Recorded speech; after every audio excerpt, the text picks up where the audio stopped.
অভিযোগনামাখনৰ ওপৰত মই আলোচনা কৰিম। ছিংগাপুৰৰ জাজমেণ্টটো আৰু আমাৰ চাৰ্জশ্বিটৰ মাজত পাৰ্থক্য নাই। অসম চৰকাৰেও কৈছে যে মদটো খাইছিলে কিন্তু খুৱাই দিয়া হৈছিলে। গতিকে মই ভাবোঁ যে সুপ্ৰিম কোৰ্টৰ জাজমেণ্টটোৱে আমাৰ কেছটোক শক্তিশালীহে কৰিব। কাৰণ ছিংগাপুৰ কোৰ্টে ক'লে যে 380 ml তাত লিকাৰ পোৱা গৈছে। আমিও একেটাই কথা কৈছোঁ। ছিংগাপুৰে ক'লে আগদিনাখন ৰাতিৰ পৰা খুৱাইছে, আমিও কৈছোঁ ৰাতিৰ পৰাই খুৱাইছে। খালি আমি কৈছোঁ যে তেওঁক খুৱাই দিয়া হৈছিল, উদ্দেশ্য প্ৰণোদিতভাৱে খুওৱা হৈছিল। সেইকাৰণে মই প্ৰথমৰ পৰাই কৈছোঁ যে অসম পুলিচে ছিংগাপুৰতকৈও বেছি ভাল কাম কৰিব পাৰিব। সেইকাৰণে কোনোবাই কৈছিল যে অসম চৰকাৰে ছিংগাপুৰ যাব লাগিছিল। আজি যদি আমি ছিংগাপুৰ গ'লোহেঁতেন আমাৰ কি অৱস্থা হ'লহেঁতেন? আজি ইমান দিনে অখিল গগৈ, দুলু আহমেদ এইবিলাকে কি কৈ আছিল যে আমি ছিংগাপুৰ যাব লাগে। ছিংগাপুৰ গ'লে আমাৰ কি অৱস্থা হ'লহেঁতেন আজি?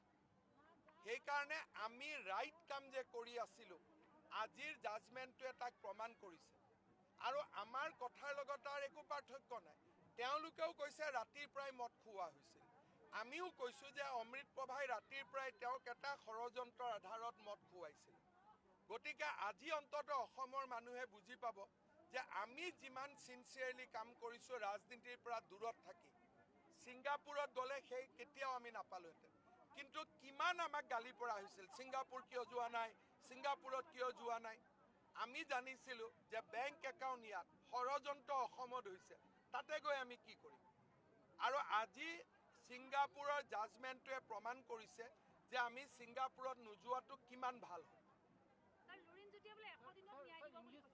লুৰিণজ্যোতি গগৈ কোৰ্টত বহে নেকি? এইটোতো ন্যায় আদালতে দিব। লুৰিণজ্যোতি গগৈ হাইকোৰ্টৰ কাৰণে চেষ্টা কৰি আছে নে MLA ৰ কাৰণে? MLA ন্যায় দিয়ে নেকি? এই কাৰণে মানুহজনক মই ক'লোঁ নহয়, এই অপজিশ্যনৰ এটা এজেণ্ডা যে লুৰিণজ্যোতি গগৈৰ বিয়া পাতিব লাগে।